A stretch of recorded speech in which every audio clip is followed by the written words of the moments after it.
Hey everyone, I'm Scooby-Foo, and I've got something a bit different for you today. Not a weapon review, but some news from our overlord Bungie on rewards, aka weapons. Before that though, it's worth mentioning that we also got update 3.0.1 this week. Nothing too huge in it, but the highlights include the Destiny companion app on your phone being able to grab bounties while you're offline or in orbit, some fixes to exotic armors, and a nerf to Whisper bonds. If you want to see all the fixes, I've got the patch notes linked in the description. Alright, on to the dev update. Written by Joe Blackburn, the assistant game director for Destiny 2. Getting right to the meaty parts of this post, he acknowledges that while they are working on improvements to how they, quote, rotate gear out of the Destiny power ecosystem, they didn't do well enough on two primary things. 1. The initial reward pool was too small. In other words, we didn't get enough new weapons to replace all the old stuff we just lost. And 2. That it's frustrating to play Destiny and see another player using a weapon that you can no longer obtain through any means. TLDR for this post from the man himself, each season in Year 4 will grow the overall power ecosystem for weapons.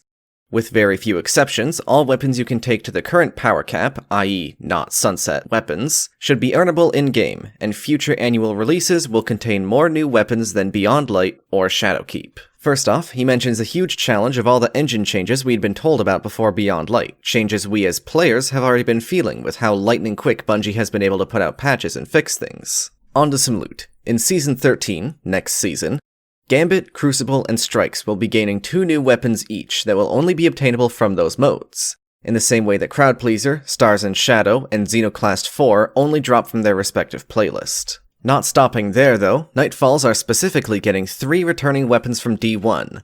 The Palindrome, the Swarm, and Shadow Price will all be available with Adept versions if you're brave enough to take on Grandmaster Nightfalls. Next section, he talks about some changes to how world drops work. Quote, in Season 13, we will continue to allow all players to gain Season 11 and 12 weapons in the world drop pool, while Season 10 weapons will be obtainable through a more prescriptive source. In other words, if a weapon is getting sunset after the current season, it will not drop from legendary engrams. However, it will be available at the gunsmith, though we don't exactly know how. There will still be exceptions to this rule. Event weapons like Braytech Werewolf will still only be acquirable from their respective event. Small bombshell before the next section. In Season 13, Fellwinter's Lie, Whisper the Worm, and Outbreak Perfected will all be available at the exotic kiosk in the tower, allowing those of you who missed out to acquire them. Very nice. Next section can be summed up by its title, Quality and Quantity.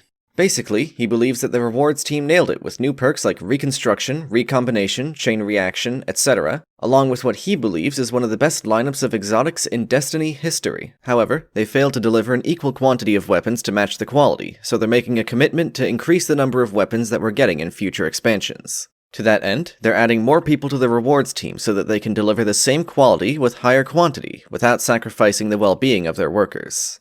Next section, Joe talks about armor a bit. I'm just gonna pop that text up on screen, cause quite frankly, I'm not entirely sure what it means, so go ahead and pause to read it yourself. Finally, we get a small list of things we can expect over Year 4 of Destiny. First off, Transmog will be coming in Season 14, with more details to come. We did get some previews of what the system might look like, I'll give my thoughts on that soon. Continuing, console players are getting DDoS protection in Season 13, Vault of Glass is returning sometime in Year 4, Crossplay is coming sometime in 2021, we're getting 2 D1 strikes, Fallen Saber and Devil's Lair, in Season 13, and Legend Master Lost Sectors will be able to show up on the moon along with 3 new pieces of exotic armor. Last section's just an outro from Joe, my thanks to him for writing all this up. I'll try to keep my thoughts concise here, this thing is already getting long enough.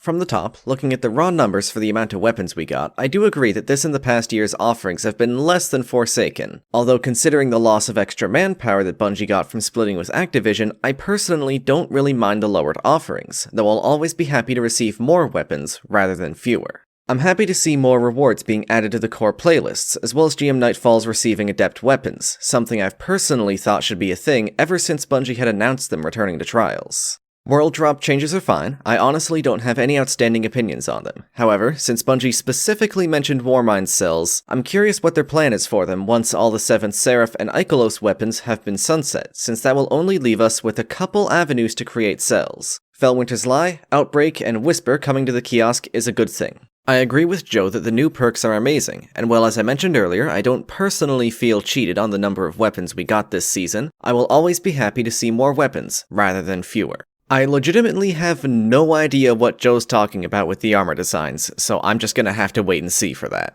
Transmog. Transmog. Transmog. Transmog.